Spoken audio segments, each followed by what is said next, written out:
Hi, I'm Nicholeen Peck, and I teach all about good communication, family relationships, parenting, and love. And we talk about these things through the lens of the principle self-government. And in this video, I'm talking about what to do if your child doesn't love you.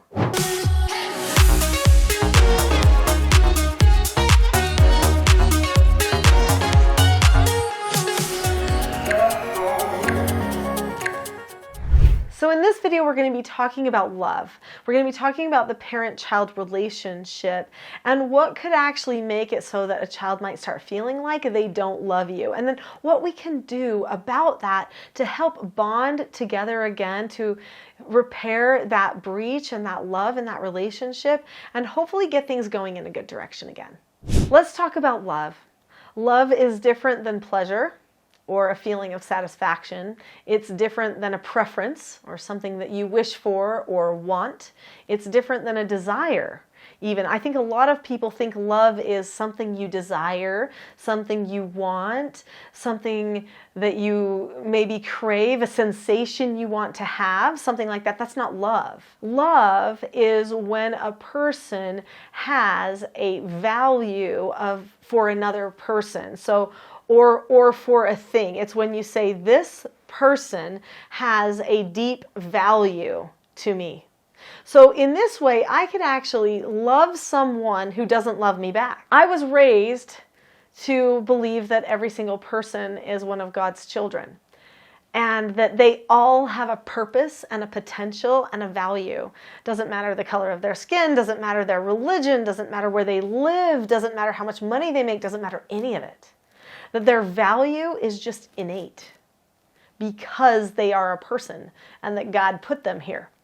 So, that's my God-fearing perspective on value, but I think each person has some deeper principle that helps them understand the value of another person. And for me, when I look at another person, it doesn't matter who they are, especially if that person is bothering me or being hostile toward me, I try to remember their value, who they are in somebody's eyes that is greater than me, and that they do have a purpose in the world, that we all do, and that we're all going to contribute in different ways. And that way they don't have to be just the same as me to have their value. So anyway, love is understanding a person's value and wanting to have a bond with that person. Wanting to openly care about that person. Like, yeah, I care about them. They may be the most awkward person in the neighborhood or the office or whatever, but you decide because you love the fact that they have a value as a person that you're going to talk to them anyway, even if nobody else will. That's actually love. That's real love. And I know our world needs more of it because we're putting each other in boxes. Even people that are screaming for love are putting other people in boxes. So we've got to work on that. And it really does start in the home. If we want to have better relationships outside the home, we've got to work on the relationships that are inside the home first. And our relationship with ourselves is, of course, really important. We've got to see ourselves improving and not rationalizing for all of the things that we do that we know that we shouldn't do, but instead say, yeah, I got to fix that about me. I got to keep moving on. So if we're constantly repenting for the things that we know need help, and we're working on our relationships with the people that we live with and trying to increase the love and the bond there, then that's going to help us with all of our other relationships outside of the home. But I know you're thinking, yes, but my child doesn't love me, so does that mean it's all lost? Everything is a failure? No. And let me explain that. So I'm going to talk about why it's not something that you need to overly worry about if your child is acting like they don't love you, and what you can do to try to foster that love and that bond on that deeper level with that child. But before I do you see that button that says subscribe? That button is for you. It is a gift. If you click that button, you will see more of the content on this channel that will help your family and your relationships. So click subscribe now. So sometimes children are selfish.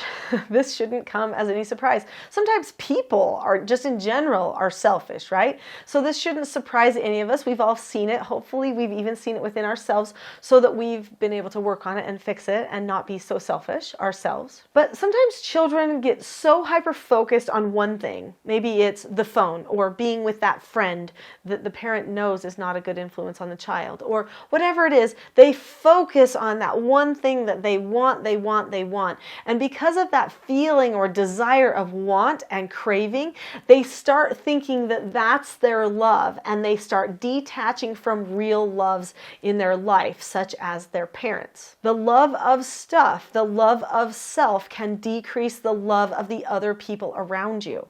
This could happen to any person at any time if they become infatuated or obsessed with another person, a device, or any type of an object or even idea that could get in the way of their relationships. We need to recognize this could happen, so don't take it personally. Don't spend your time being offended even though it hurts. That is about the easiest thing to say and about the hardest thing to do. You've been hurt. Don't be offended. Yeah, I can say that all day long, but when it comes right down to it, if I have a daughter or a son who I feel like doesn't want to talk to me or doesn't like me, it is a weight. It is a burden that hangs on me all day, and it plagues every single day. It casts a shadow on my days that I have to try to push away if that happens. Even if I know they like me and they even love me, but they're just not appreciating me at the time, it can feel like they don't love me, right? So that's what we're talking about, and I'm using the me here, meaning it could be anybody that this could happen to. So what do you do? Because it can happen easily. They just have to decide that they love something else more for a minute, and then it's easy for them to detach, especially if they feel like you are getting in the way of their other love. The solution is not to allow the child to just abandon all reason and experience and do everything that's destructive so that they can maintain their love for you. That's not the solution. You still have to be the parent, but you might have to decide that if they don't like you for a minute, or even say they don't love you, or even act like they don't love you, that it's okay. The one cool thing that you need to recognize about children, especially when they're still in their adolescence, is they do have a need for parents. This is a beautiful thing. Because they are dependent upon parents for food, shelter, clothing, all of the basics of life, they know they can't completely detach because they need you. And so they know that they have to maintain a relationship to some degree. I think this is like one of those little checks that God just put in. When a child is starting to feel like, I don't need you anymore, I can do whatever I want. But then they go, oh yeah, I do need you. Whoops, I forgot.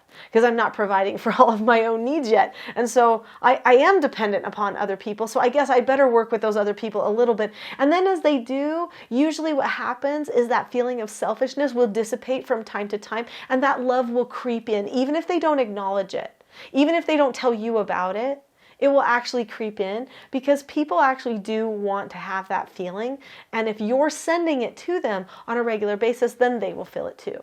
So what can we do to strengthen that love relationship, even if somebody is starting to feel like you are public enemy number one, right? You are the person that is getting in the way of everything. Well, first, recognize there's still a little bit of love in there. There's that deep attachment that's been there from birth, and it's going to be difficult for them to get rid of all of that, especially when they are still dependent upon you. So just trust that it's still there. Then don't take it personally that they are being resistant, that they are not showing complete acceptance and thankfulness and gratitude for everything that you're doing for them. Okay, they're in a selfish place. Acknowledge that. And then recognize that you need to speak to them in a way that still fosters that love and that understanding, and that can share with them the unspoken words, which means you're not going to be critical of them, condescending of them, attack them, power struggle with them. Don't do any of those things, because that just validates this feeling of not loving you. Like, see, how can I love that? You're a monster, you're mean, you're controlling. It validates you. Now, of course, you're trying to be a little bit more controlling or take a little bit more of a control stance because you're worried about the child. And you know if that child disconnects us too much from family, then that's actually going to be detrimental for them their entire lives. The connection to family is the number one most important thing for the health and well-being and overall happiness of that child. More important than school and getting a good job, more important than good friend relationships, more important than learning how to work even,